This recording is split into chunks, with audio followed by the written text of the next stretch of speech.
Guys, আজকে আপনাদের মাঝে আরেকটি কবিতা তুলে ধরার চেষ্টা করছি। কবিতার নাম মানুষ জাতি, কবি সত্যেন্দ্রনাথ দত্ত। জগৎ জুড়িয়া এক জাতি আছে, সে জাতির নাম মানুষ জাতি।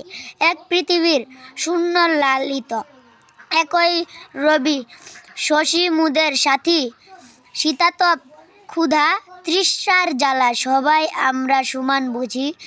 কাঁচি কাঁচাগুলো ডাটো করে তুলো, বাঁচিবার তারে সমান বুঝি। দুশোর খুঁজি ও বাসর বাঁধি গো, জলে ডুবি বাঁচি পড়লে ডাঙা।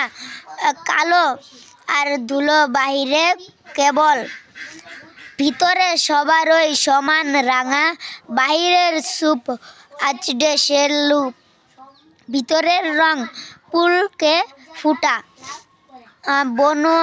বমন শূদ্র বৃহৎ ক্ষুদ্র, কৃত্রিম ভেদ ধুলাই লুক। বংশে বংশে নাহিক তুফাত, বনেদিকে আর গর বোধে। দুনিয়ার সাথে গাথা বুনিয়াদ, দুনিয়া সবরি জনম বেদি।